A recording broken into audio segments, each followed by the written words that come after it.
નમસ્તે મિત્રો, ચેપ્ટર 3 માનવ પ્રજનનની અંદર આજે આપણે માદા પ્રજનન તંત્ર વિશે અભ્યાસ કરવાનો છે. પણ એ જોતા પહેલા આપણે નર પ્રજનન તંત્ર વિશે જે અભ્યાસ કર્યો છે એના વિશે જોઈ લઈએ. તો અહીંયા નર પ્રજનન તંત્રની અંદર મુખ્ય પ્રજનન અંગ તરીકે એક જોડ શુક્રપિંડ છે અને એ ઉદર ગુહાની બહાર વૃષણ કોથળીમાં આવેલા હોય છે. શુક્રપિંડો ઉદર ગુહાની બહાર હોવાનું કારણ એ છે કેમ કે શરીરના વધુ તાપમાને શુક્રકોષનું નિર્માણ થઈ શકતું નથી અને પરિણામે અહીં ઉદર ગુહાની બહાર વૃષણ કોથળીમાં જે તાપમાન છે 2 થી 2.5 અંશ સેલ્સિયસ જેટલું નીચું હોય છે અને એટલા નીચા તાપમાને અહીંયા શુક્રપિંડમાંથી શુક્રકોષ જનનની ક્રિયા થાય છે. માટે અહીં શુક્રપિંડો વૃષણ કોથળીની અંદર એટલે કે ઉદર ગુહાની બહાર આવેલા હોય છે. હવે આ જે શુક્રપિંડો ઉત્પન્ન થાય છે એ શુક્રપિંડો શુક્રોત્પાદક નલિકામાં ઉત્પન્ન થાય છે અને આ શુક્રોત્પાદક નલિકામાંથી આપણને ખ્યાલ છે કે વૃષણજાળ, શુક્રવાહિકા, અધિવૃષણ નલિકા અને પછી શુક્રવાહિની મારફતે એ આગળ શુક્રકોષો આગળ વધે છે, બરાબર. અને આ શુક્રકોષોની સાથે આ જે ત્રણ સહાયક ગ્રંથિઓ છે જેમાં એક જોડ શુક્રાશય, એક પ્રોસ્ટેટ અને એક જોડ બલ્બોયુરેથ્રલ ગ્રંથિ, આ ગ્રંથિઓનો સ્ત્રાવ અને શુક્રકોષ ભેગા થઈ અને પીળાશ પડતું ચીકણા કલરનો શુક્રાશય રસ એટલે કે વીર્યની રચના કરે છે, બરાબર. અને એ વીર્ય જ્યારે નર ઉત્તેજિત થાય છે એ વખતે અહીંથી આ શુક્રાશયમાંથી સ્ખલન નલિકા મારફતે શુક્રકોષો અહીં મૂત્રજનન માર્ગમાં આવે છે અને ત્યારબાદ બધી જ સહાયક ગ્રંથિઓના સ્ત્રાવ બળે છે અને વીર્યની રચના થાય છે અને એ વીર્ય એ શિશ્નમાં આવેલા મૂત્રજનન માર્ગ દ્વારા શરીરની બહાર નીકળે છે. ઓકે, તો આટલી બાબતો આપણે નર પ્રજનન તંત્રની અંદર ભણી ગયા છીએ. હવે આપણે જોઈએ માદા પ્રજનન તંત્ર. તો માદા પ્રજનન તંત્રની એ ક્યાં આવેલું છે? તો એ નિતંબ પ્રદેશમાં છે. પહેલી બાબત, અહીંયા એક જોડ અંડપિંડ એ મુખ્ય પ્રજનન અંગ છે જેમાંથી અંડકોષ ઉત્પન્ન થવાનો છે. પછી ગર્ભાશય જેને આપણે કુખ તરીકે પણ ઓળખીએ છીએ, ત્યારબાદ ગ્રીવા અને બાહ્ય જનનેન્દ્રિયનો સમાવેશ થાય છે. એના પછી અહીં તમે માદા પ્રજનન તંત્રની આ આકૃતિ જોઈ શકો છો જેમાં આપણે જોઈ શકીએ છીએ એક જોડ અંડપિંડ છે. તમે જોઈ શકો છો અહીંયા અંડવાહિની છે. આ ગર્ભાશયની રચના આપણે જોઈ શકીએ છીએ. આ ગર્ભાશય સાથે અંડપિંડ જેના દ્વારા જોડાયેલા છે એને આપણે અસ્થિબંધ તરીકે ઓળખીએ છીએ અને આ ગર્ભાશયની અંદર ત્યારબાદ આગળ વધે છે અને ગ્રીવા અને આગળ જતા યોનિમાર્ગ આવે છે અને પછી બાહ્ય જનનેન્દ્રિયનો સમાવેશ થાય છે. તો આ રીતે ઉદર ગુહાની અંદર માદા પ્રજનન તંત્ર ગોઠવાયેલું હોય છે. અહીંયા એક બીજી બાબત પણ તમે જોઈ શકો છો કે જે અંડપિંડ છે, અંડપિંડ અને અંડવાહિની એકબીજા સાથે ભૌતિક રીતે સીધા જોડાયેલા નથી પણ વચ્ચે સહેજ અવકાશ જોવા મળે છે. બીજું કે અહીંથી અંડકોષ મુક્ત થવાનો છે. અંડકોષ મુક્ત થશે એ અંડકોષ અંડવાહિનીમાં દાખલ થાય છે. ત્યારબાદ આ અંડવાહિનીમાં આ જગ્યાએ એટલે કે અહીંયા તુંબિકાનું સ્થાન છે ત્યાં ફલનની ક્રિયા થાય છે. ફલન થયા પછી આગળ જતાં એ ફલિતાંડ બને છે અને એ ગર્ભની અંદરની તરફ એ સ્થાપન પામે છે અને ત્યાં ગર્ભીય વિકાસ થાય છે, બરાબર. તો આપણે આગળ જોઈએ તો અહીં માદા પ્રજનન તંત્રનું સ્થાન છે નિતંબ પ્રદેશમાં. મુખ્ય પ્રજનન અંગ તરીકે એક જોડ અંડપિંડ આવેલું છે. આ ઉપરાંત સહાયક નલિકાઓ તરીકે એક જોડ અંડવાહિની, ગર્ભાશય, ગ્રીવા અને યોનિમાર્ગનો સમાવેશ થાય છે. ત્યારબાદ બાહ્ય જનનેન્દ્રિયો વિશે આપણે એના પછીના લેક્ચરમાં જોવાનું છે જેની અંદર મોન્સ પ્યુબિસ, મુખ્ય ભગોષ્ઠ, ગૌણ ભગોષ્ઠ, યોનિપટલ અને ભગશિશ્ન અથવા તો ભગશિશ્નિકાનો સમાવેશ થાય છે. આ ઉપરાંત એક જોડ સ્તન ગ્રંથિ પણ એ માદા પ્રજનન તંત્ર સાથે સંકળાયેલી રચનાત્મક અને ક્રિયાત્મક રચના છે. આ બધા જ માદા પ્રજનન અંગો કયા કાર્ય સાથે સંકળાયેલા છે? તો મેં અત્યારે જ આગળની ઇમેજમાં તમને સમજાવ્યું કે અંડપિંડમાંથી અંડકોષ મુક્ત થાય અને અંડકોષપાત કહેવાય. ત્યારબાદ અંડવાહિનીના તુંબિકા સ્થાને ફલનની ક્રિયા થાય. ત્યારબાદ એ ફલનમાંથી ફલિતાંડ બને અને એ ગર્ભ જે છે એનું સ્થાપન થાય, ગર્ભધારણ, અને ત્યાં એનો વિકાસ થાય અને ત્યાં વિકાસ થઈ અને જન્મ, બાળ પ્રાણી જન્મે છે અને ત્યારબાદ માતા દ્વારા એની સંભાળ લેવામાં આવતી હોય છે, જેને આપણે બાળ સંભાળ કહીએ છીએ. બરાબર. તો આટલી બાબતોનો સમાવેશ થાય છે. મુખ્ય પ્રજનન તરીકે એક જોડ અંડપિંડ છે જેમાંથી અંડકોષ મુક્ત થાય છે. આ ઉપરાંત સહાયક નલિકાઓ તરીકે એક જોડ અંડવાહિની, ગર્ભાશય, ગ્રીવા અને યોનિમાર્ગનો સમાવેશ થાય છે. આ ઉપરાંત બાહ્ય જનનેન્દ્રિયનો સમાવેશ થાય છે અને સહાયક પ્રજનન ગ્રંથિ તરીકે સ્તન ગ્રંથિ પણ જોવા મળે છે. હવે આપણે જોઈએ અંડપિંડની રચના. તો અંડપિંડ એ મુખ્ય માદા જાતીય અંગ છે જેની અંદર માદા જનનકોષ એટલે કે અંડકોષ અને ઘણા સ્ટીરોઇડ અંતઃસ્ત્રાવો ઉત્પન્ન થાય છે. આપણને ખ્યાલ છે કે નર જાતીય અને માદા જાતીય અંતઃસ્ત્રાવો સ્ટીરોઇડ પ્રકારના અંતઃસ્ત્રાવો છે. બરાબર છે. તો અંડપિંડમાંથી અંડકોષ ઉત્પન્ન થાય છે. આ ઉપરાંત ઘણા સ્ટીરોઇડ અંતઃસ્ત્રાવો ઉત્પન્ન થાય છે. એનું સ્થાન આપણે જોઈએ તો ઉદરના નીચેના ભાગે દરેક બાજુએ એક એક ગોઠવાયેલું હોય છે, જેની લંબાઈ 2 થી 4 સેન્ટીમીટર છે અને જે નિતંબની દિવાલ તેમજ ગર્ભાશય સાથે અસ્થિબંધ દ્વારા જોડાયેલું હોય છે. આપણે આગળની આકૃતિમાં જોયું કે એ ગર્ભાશયની દિવાલ અને નિતંબ દિવાલ સાથે અસ્થિબંધ નામની રચના વડે જોડાયેલા હોય છે. દરેક અંડપિંડ એ પાતળા અધિચ્છદીય આવરણથી આવરિત હોય છે. બરાબર. આપણે એક ઇમેજની અંદર જોઈશું કે દરેક અંડપિંડની ફરતે આગળ જે છે એની ફરતે જે આવરણ આવેલું હોય છે એને ટ્યુનિકા આલ્બુજિનિયા તરીકે ઓળખાય છે. બરાબર.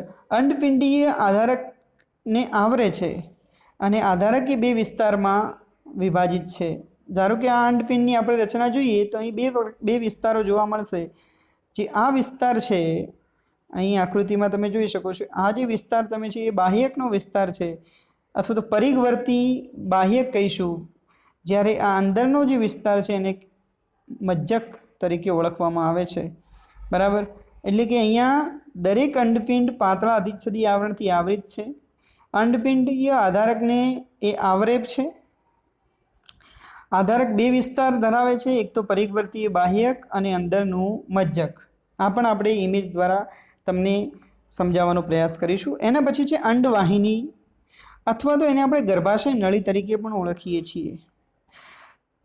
આપણે અહીં માદા સહાયક નલિકાઓની વાત કરીએ તો ત્રણ આવશે. એક તો અંડવાહિની, બીજું યોનિમાર્ગ અને ત્રીજું ગર્ભાશય. આ 3 માદા સહાયક નલિકાઓ તરીકેનું કામ કરે છે. હવે અંડવાહિની વિશે આપણે જોઈએ. તમને મેં આગળ પણ એક બતાવ્યું અથવા તો અહીં પણ તમે જોઈ શકો છો કે આ જે અંડવાહિની છે અને આ અંડપિંડ છે બંને એકબીજા સાથે સીધા ભૌતિક જોડાણમાં નથી, પણ વચ્ચે સહેજ અવકાશ તમે જોઈ શકો છો. તો અહીંયા અંડવાહિની અથવા તો ગર્ભાશય નળી છે એ ગર્ભાશય અને યોનિમાર્ગ મળી માદા સહાયક નળીઓ બનાવે છે. બરાબર. એટલે કે અહીં અંડવાહિની, યોનિમાર્ગ અને ગર્ભાશય મળી અને માદા સહાયક નલિકાઓ બનાવે છે.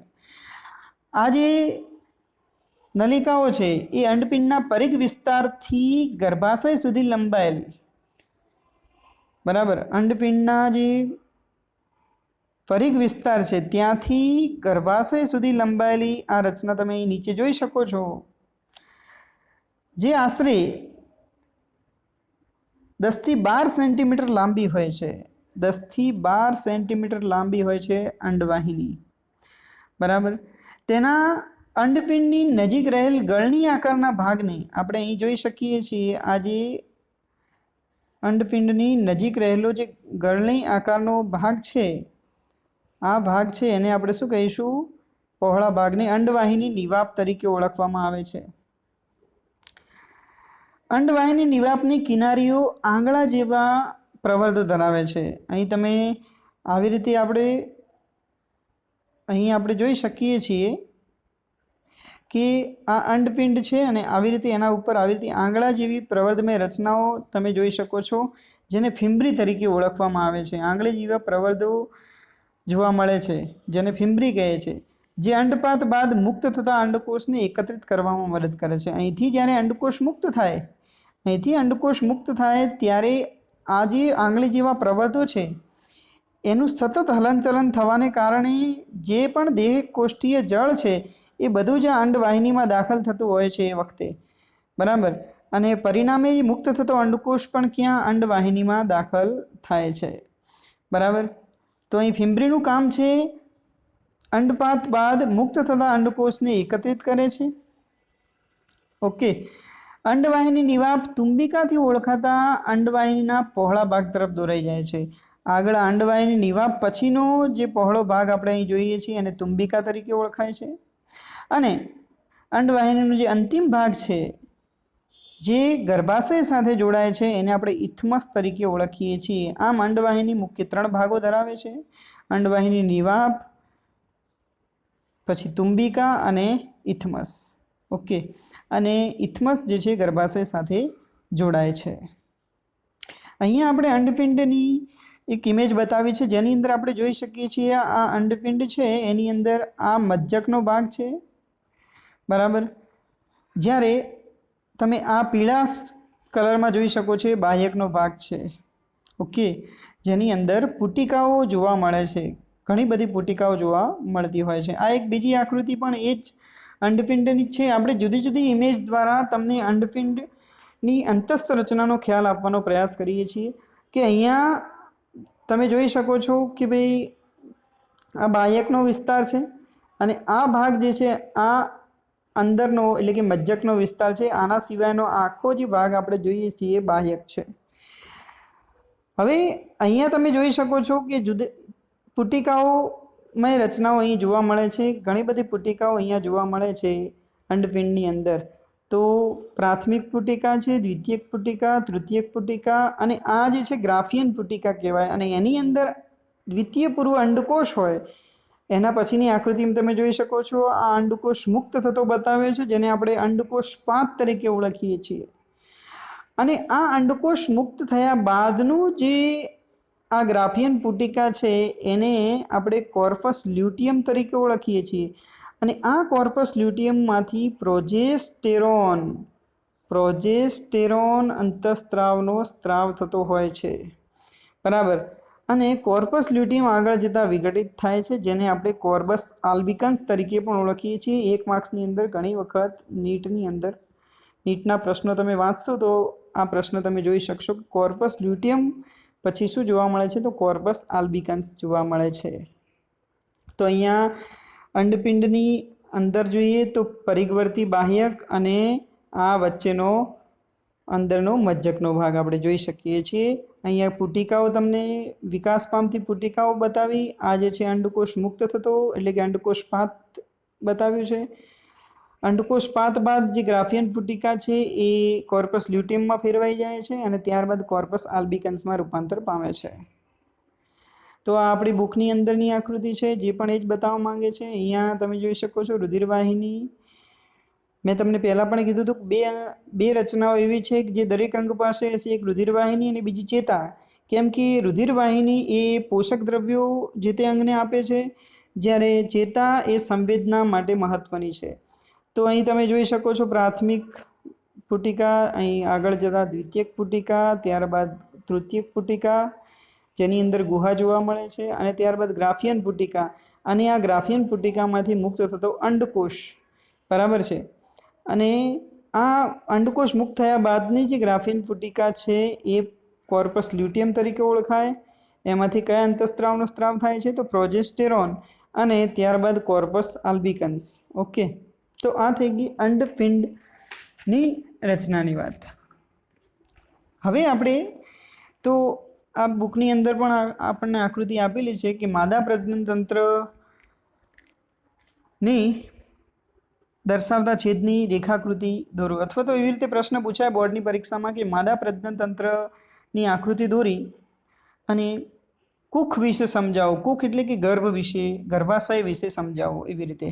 તો અહીંયા આપણે આ તમારે આકૃતિ તૈયાર કરવાની થશે, બરાબર. અહીંયા આપણે આકૃતિની અંદર જોઈ શકીએ છીએ કે આ જે છે આખું ગર્ભાશય છે, આ અંડવાહિની છે. અહીંયા આપણે અંડવાહિની 3 ભાગ છે અંડવાહિનીના. અંડવાહિની નિવાપ, તુંબિકા, ઇથમસ, આ ત્રણેય ભેગા થઈને અંડવાહિની બનાવે છે. આ અંડપિંડ છે જે અસ્થિબંધ વડે જોડાયેલું હોય છે. બરાબર. આ ગર્ભાશય, ત્યારબાદ ગ્રીવા અને ત્યારબાદ યોની માર્ગ અને છેવટે યોની જોવા મળે છે. ઓકે, તો હવે આપણે જોઈએ એના પછી ગર્ભાશય અથવા કુખ. આપણને બોર્ડની પરીક્ષામાં પૂછી શકાય છે કે માદા પ્રજનનતંત્રની આકૃતિ દોરી, નામ નિર્દેશિત આકૃતિ દોરી અને ગર્ભાશય અથવા તો કુખ વિશે સમજાવો. તો તમારે અહીંયા કુખ શબ્દ એ ગર્ભાશય માટે વપરાય છે, એ ધ્યાન રાખવાનું છે. તો આપણે જોઈએ ગર્ભાશય એ એક જ હોય છે અને તેને કુખ પણ કહેવાય છે. તેનો આકાર જોઈએ તો એ ઊંધા નાસ્પતિ જેવો એનો આકાર હોય છે અને તે નિતંબની દિવાલ સાથે જોડાયેલ અસ્થિબંધ દ્વારા આધાર પામે છે. બરાબર. ગર્ભાશય એ યોની માર્ગમાં સાંકડી ગ્રીવા દ્વારા યોની માર્ગમાં ખુલે છે એમ કહી શકાય. તમે અહીં જોઈ શકો છો આકૃતિની અંદર કે આ જે ગર્ભાશય છે અને આ યોની માર્ગ છે અહીંયા, તો એ સાંકડી ગ્રીવા વચ્ચે આવે છે. તો ગર્ભાશય એ સાંકડી ગ્રીવા દ્વારા યોની માર્ગમાં ખુલે છે. બરાબર. અને ગ્રીવાની ગૃહાને ગ્રીવા નળી કહે છે અથવા તો ગ્રીવા નલિકા તરીકે ઓળખાય છે. હવે જે યોની માર્ગ સાથે જોડાઈને જન્મ નળી બનાવે છે. હવે આ જે ગ્રીવા નલિકા છે, આ ગ્રીવા નલિકા અને આ યોની માર્ગ એ બંને ભેગા થઈ અને જે છે બર્થ કેનાલ અથવા તો જન્મ નળી બનાવે છે. બરાબર. એના પછી ગર્ભાશયની જે છે દિવાલ છે એ 3 સ્તરની બનેલી હોય છે. પેશીના 3 સ્તરો ધરાવે છે, જેમાં સૌથી બહારનું જે સ્તર છે એને પેરીમેટ્રિયમ તરીકે ઓળખાય છે. જ્યારે મધ્યનું સ્તર છે એને માયોમેટ્રિયમ તરીકે ઓળખાય છે. જ્યારે અંદરનું સ્તર છે એને એન્ડોમેટ્રિયમ તરીકે ઓળખવામાં આવે છે. જે તમને આ રીતે બતાવ્યું છે, આ આખું એન્ડોમેટ્રિયમ સ્તર છે. તો અહીં 3 જે છે સ્તરો ધરાવે છે. બહારનું પેરીમેટ્રિયમ, મધ્યનું, તો બહારનું જે સ્તર છે કેવું છે તો એ પાતળું સ્તર છે પેરીમેટ્રિયમનું. જ્યારે મધ્યનું જે સ્તર આપણે જોઈએ માયોમેટ્રિયમ, એ અરેખિત સ્નાયુઓનું જાડું સ્તર છે. અને આ સ્તર જે છે એ બાળકના પ્રસવ દરમિયાન આ જે માયોમેટ્રિયમ છે, માયોમેટ્રિયમ મધ્યનું સ્તર અરેખિત સ્નાયુઓનું જાડું સ્તર છે, જે બાળ પ્રસવની ક્રિયા વખતે એ મજબૂત સંકોચન પ્રદાન કરવાનું કાર્ય આ માયોમેટ્રિયમ કરે છે. બરાબર. અને એન્ડોમેટ્રિયમ જે સૌથી અંદરનું સ્તર છે અને અંદરનું એ ગ્રંથિમય સ્તર તરીકે પણ ઓળખાય છે, જે ગર્ભાશય ગુહાનું અસ્તર બનાવે છે. અહીં તમે જોઈ શકો છો જે ગર્ભાશય ગુહા છે એનું અસ્તર બનાવવાનું કામ આ કરે છે. અને એન્ડોમેટ્રિયમ એ ઋતુચક્ર દરમિયાન ચક્રીય ફેરફારોમાંથી પસાર થાય છે. આપણે પહેલા ચેપ્ટરની અંદર પણ કીધું હતું માસિક ચક્ર જે સસ્તન વર્ગના પ્રાણીઓમાં જોવા મળે છે એની આપણે વાત કરી હતી કે જો અહીંયા કેવું થાય કે જ્યારે અહીંથી અંડકોષ મુક્ત થાય, એ અંડકોષ એ આ ફિમ્બ્રી દ્વારા જે છે એ અંડવાહિનીમાં આવે છે અને આ જગ્યાએ ફલન થશે. ફલન થયા બાદ એ ફલિતાંડ બની અને અહીંયા ગર્ભાશયની દિવાલમાં સ્થાપન પામે છે. જો ફલન ન થાય તો આ એન્ડોમેટ્રિયમનું જે સ્તર છે એ ખરી પડે છે. ફલન ન થાય તો આ જે એન્ડોમેટ્રિયમનું સ્તર ખરી પડે છે, એની સાથે સંકળાયેલી રુધિરવાહિનીઓ અને એ સ્તર ખરી પડે છે, જેને આપણે ઋતુચક્ર અથવા તો માસિક સ્ત્રાવ તરીકે ઓળખીએ છીએ. બરાબર. જે યોનિમાર્ગ દ્વારા શરીરની બહાર નિકાલ પામે છે. તો આપણે ગર્ભાશયની અંદર શું વર્ણન કરવાનું છે તો એને આપણે જોઈ લઈએ આખું વર્ણન. તો ગર્ભાશય અથવા કુખ ઊંધા નાસ્પતિ જેવો આકાર છે નિતંબની દિવાલ સાથે અસ્થિબંધ દ્વારા એ જોડાયેલ છે. ગર્ભાશય સાંકડી ગ્રીવા દ્વારા યોનિમાર્ગમાં ખુલે છે અને ગ્રીવાની ગુહા જેને ગ્રીવા નળી કહેવાય, જે યોનિમાર્ગ સાથે જોડાઈ અને જન્મ નળી બનાવે છે. એ પણ આપણે આગળ સમજાયું. ગર્ભાશયની દિવાલ પેશીના 3 સ્તરો ધરાવે છે. જેમ એમાં પહેલું છે સૌથી બહારનું છે પેરીમેટ્રિયમ, જે પાતળું છે. મધ્યમાં માયોમેટ્રિયમ છે, જે અરેખિત સ્નાયુનું જાડું સ્તર ધરાવે છે, જેનું કાર્ય બાળકના પ્રસવ દરમિયાન મજબૂત સંકોચનનું છે, જેથી બાળ પ્રાણી સરળતાથી જે છે માતાના ગર્ભમાંથી બહાર નીકળી શકે છે. એન્ડોમેટ્રિયમ એ સૌથી અંદરનું સ્તર છે, જે ગ્રંથિમય સ્તર છે અને ગર્ભાશય ગુહાનું અસ્તર બનાવે છે. ઋતુચક્ર દરમિયાન ચક્રીય ફેરફારોમાંથી પસાર થાય છે. એટલે કે જો ફલન ન થાય તો આ એન્ડોમેટ્રિયમ સ્તર જે છે ખરી પડે છે અને રક્તસ્રાવ થાય છે. એટલે કે આપણે માસિક સ્ત્રાવ જે છે એ સ્ત્રીઓમાં દર 28 દિવસે સામાન્ય રીતે જોવા મળે છે. એ એન્ડોમેટ્રિયમ સ્તર ખરી પડવાથી થતું હોય છે. બરાબર. તો આ એન્ડોમેટ્રિયમ એ ઋતુચક્ર દરમિયાન ચક્રીય ફેરફારમાંથી પસાર થતું હોય છે. ઓકે, તો અહીંયા આપણે જોયું ગર્ભાશય અથવા તો કુખ. તો આ જે છે નિતંબના છેદની રેખાકૃતિ છે, માદા પ્રજનન તંત્ર દર્શાવતી નિતંબના છેદની રેખાકૃતિ અહીં આપણે જોઈ શકીએ છીએ. આ ગર્ભાશય છે, આ ગ્રીવા છે અને આ યોનિ માર્ગ આપણે જોઈ શકાય છે. બીજું કે અહીં મૂત્રાશય છે અને અહીંયા મૂત્રમાર્ગ છે. તો તમે જોઈ શકો છો કે નરની અંદર મૂત્રમાર્ગ અને જનનમાર્ગ એક જ હતો, જ્યારે માદાની અંદર મૂત્રમાર્ગ અને જનનમાર્ગ એ અલગ અલગ રચનાઓ છે. બરાબર. તો આ આપણે બુકની અંદર પણ આ આકૃતિ આપી છે, જે તમારે દોરી અને તૈયાર કરવાની થશે. ઓકે, મેં આના વિશે તમને આગળ પણ સમજાવી દીધું છે. બીજું કે દરેક અંડપિંડમાંથી દર મહિને એક અંડપિંડમાંથી એક જ અંડકોષ મુક્ત થાય છે. બરાબર છે. બંને અંડપિંડ એક સાથે અંડકોષ મુક્ત કરતા નથી, પણ એ વારાફરતી એ અંડકોષ મુક્ત થવાની ક્રિયા થતી હોય છે. તો એક અંડપિંડમાંથી એક જ અંડકોષ મુક્ત થતો હોય છે. ધારો કે પ્રથમ મહિને ડાબા અંડપિંડમાંથી અંડકોષ મુક્ત થાય, ડાબા અંડપિંડમાંથી અંડકોષ મુક્ત થાય, તો બીજા મહિને એ જમણા અંડપિંડમાંથી અંડકોષ મુક્ત થશે. આવી રીતે એક પછી એક અંડકોષ મુક્ત થતા હોય છે. તો આમ આપણે જોઈએ તો એક વર્ષ દરમિયાન એ પુખ્ત સ્ત્રી કેટલા અંડકોષો ઉત્પન્ન કરે છે? તો 12 અંડકોષો ઉત્પન્ન કરશે. બરાબર. તો હવે એવી રીતે ઘણી વખત પ્રશ્ન પૂછાય છે. તમે નીટના કેટલાક પ્રશ્નો વાંચશો તો તમને એક પ્રશ્ન એવી રીતે પણ જોવા મળે છે કે સ્ત્રી પોતાના સમગ્ર જીવનકાળ દરમિયાન અંદાજિત કેટલા અંડકોષો મુક્ત કરે છે? પોતાના જીવનકાળ દરમિયાન અંદાજિત કેટલા અંડકોષો મુક્ત કરે છે? આ પ્રશ્નનો આપણે જવાબ મેળવવાનો પ્રયાસ કરીએ તો લગભગ 14 થી 15 વર્ષની ઉંમરે માસિક સ્ત્રાવની શરૂ થાય છે અને 50 વર્ષની આજુબાજુ અંડકોષ ઉત્પન્ન થવાનું બંધ થાય છે. એનો મતલબ કે 50 - 15 એટલે કે 35 વર્ષ એ જે છે એ સ્ત્રીમાં માસિક ચક્રની ક્રિયા થશે. અને એક વર્ષમાં કેટલા 12 અંડકોષો મુક્ત થાય છે? તો અહીંયા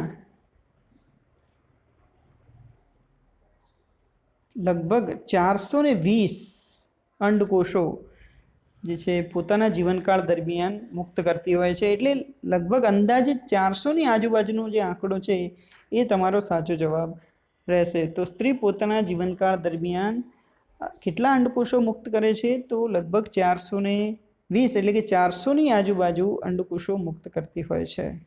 તો અહીંયા આપણે આજે માદા પ્રજનન તંત્રની અંદર અંડપિંડ, પછી અંડવાહિની અને ગર્ભાશય અથવા તો કુખ વિશેનો અભ્યાસ કર્યો. તો નેક્સ્ટ લેક્ચરની અંદર આપણે બાહ્ય જનનાંગો વિશે અભ્યાસ કરીશું. થેન્ક યુ મિત્રો. આવજો.